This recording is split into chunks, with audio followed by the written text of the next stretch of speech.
Hi, அணில் சேமியா வச்சு ஒரு ரெசிபி செய்ய போகிறோம். பார்த்தீங்கன்னா தண்ணி நல்லா கொதிச்சுட்டு இருக்குது. கொஞ்சமாக மஞ்சத்தூள், அணில் சேமியா நல்லா ஒரு கொதி வர விடுங்க.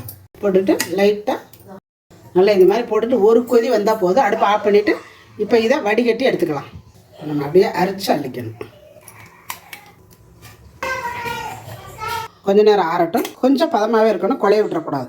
பார்த்தீங்கன்னா ஓரளவு நல்லா ஆறிடுச்சு. ஒன்றோட ஒன்று ஒட்டாமல் இருக்கணும். இதில் இப்போ கொஞ்சமாக கார்ன்ஃப்ளவர் மாவு லைட்டாக தூவிக்கங்க.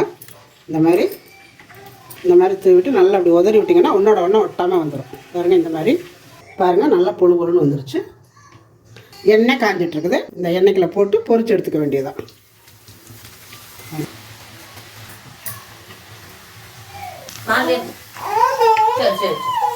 அதே மாதிரியே எல்லாத்தையும் பொரிச்சு அள்ளிக்கலாம்.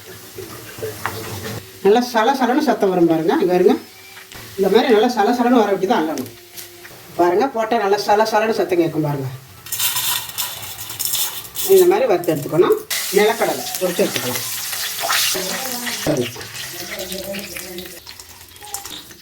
அவளு அதையும் பொரிச்சு எடுத்துக்கலாம். இதெல்லாம் முந்திரி பருப்பு நான் சேர்க்குறேன். நீங்கள் வேணும்னா சேர்த்துக்காங்க, வேண்டாட்டி விட்டுருங்க. முந்திரி பருப்பு சேர்த்திங்கன்னா நல்லாயிருக்கும், சாப்பிட்றதுக்கு டேஸ்ட்டாக இருக்கும். இதையும் வறுத்துக்கலாம். இடித்து வச்ச பூண்டு, இந்த பூண்டை வந்து நல்லா அப்படியே முருகலை வரதுக்கு வறுத்துக்கணும். கருவேப்பிலை சேர்த்துக்கோங்க. இப்போ கருவேப்பிலை பூண்டு எல்லாம் சேர்ந்து நல்லா மொறுன்னு வந்துடணும். இப்போ இதில் காரத்துக்கு கொஞ்சமாக மிளகாத்தூள், பெருங்காயத்தூள் இப்போ ரெண்டும் சேர்த்து சூட்டோடவே போட்டு கலக்கிடுங்க.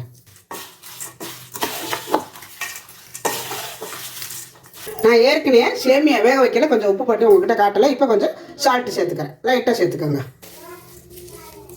இப்போ பாருங்கள், இதுக்கு வந்து மாவு கலக்க வேண்டாம், சேமியா புளிய வேண்டாம், ஈஸியான மிக்சர் ரெடி. இதை வந்து யார் வேணாலும் எப்போ வேணாலும் நினச்சோன்னா நம்ம செஞ்சு சாப்பிடலாம். நம்மக்கிட்ட உப்புமா செய்கிற சேமியா இருந்தால் போதுங்க. சூப்பரான மிக்சர் நீங்களும் செய்யலாம் உங்கள் வீட்டில். கண்டிப்பாக நீங்களும் இதே மாதிரி செஞ்சு பாருங்கள். டாடா பாய்.